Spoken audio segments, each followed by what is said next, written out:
Hi everybody, it's January 10th, 2022. Let's take a look at Bitcoin price action here. It has continued downwards as I was anticipating. Where we are now, I believe, is the fourth wave of this move down. And we should still be seeing one more wave down here.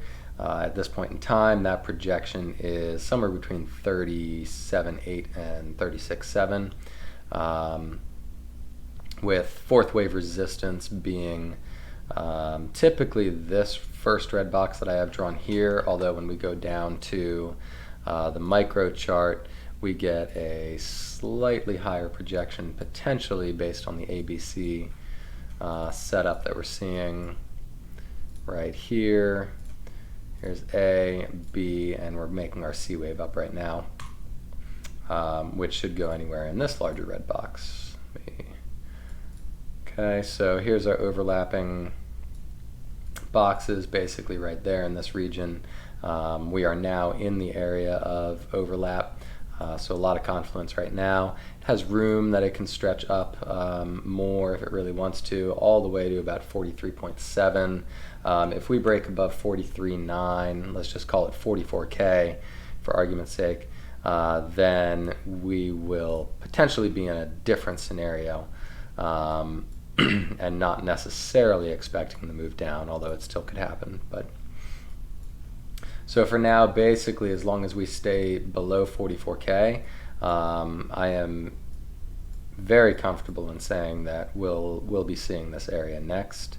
If we do break above 44K, then we'll need to reevaluate and see what's going on and how exactly it does it. If it can break above 44K and in doing so form 5 waves, then I would be comfortable at that point saying that the bottom is in and buying the next pullback down. Probably, we're not really going to miss out on that because we're going to get a pullback then, and it'll probably come back down to, that 44K area anyway. So,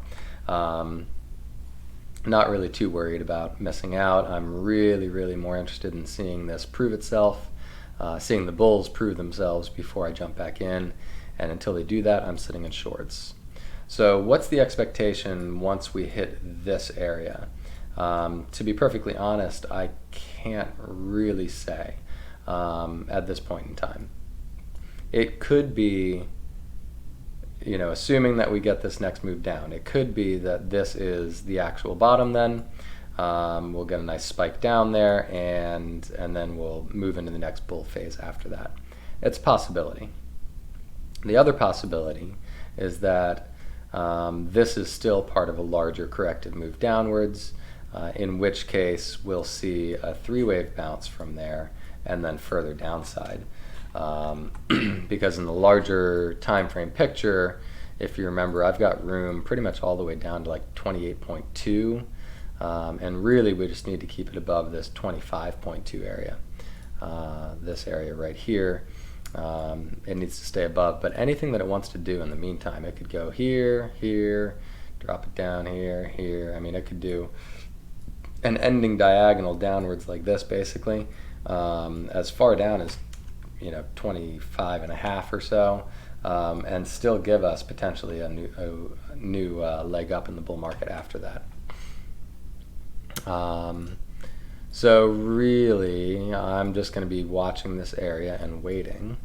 I'll probably jump into some buys right in that zone there, although I am wary of an extension on this, if it extends downwards and then pops up. So I'm not going to be doing any stop loss if I do jump into positions.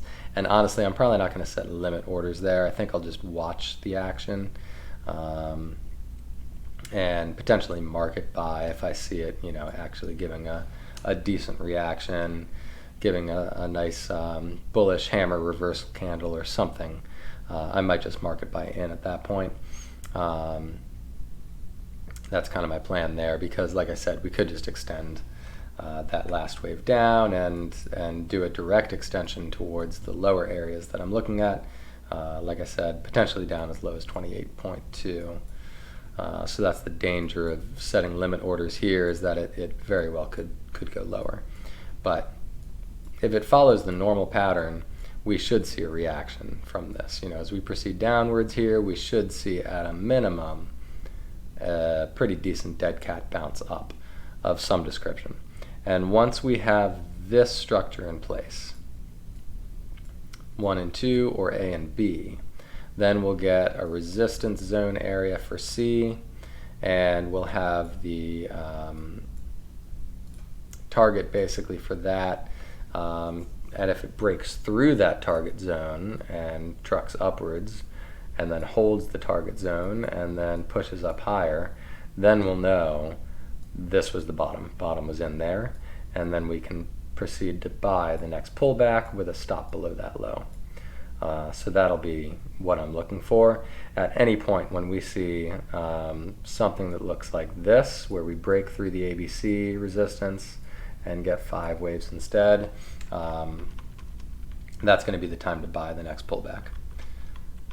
And I'm watchful for it now. If somehow it proves that right now, like I said, if it proves itself by going up through there and making 5 waves up, then that's fine by me. I'll buy that pullback instead. So that's kind of the plan. Like I said, expecting further downside. So looking for 36.7 to 37.8. As long as we remain below 44. All right, pretty much sums it up, and I will talk to you guys on Friday.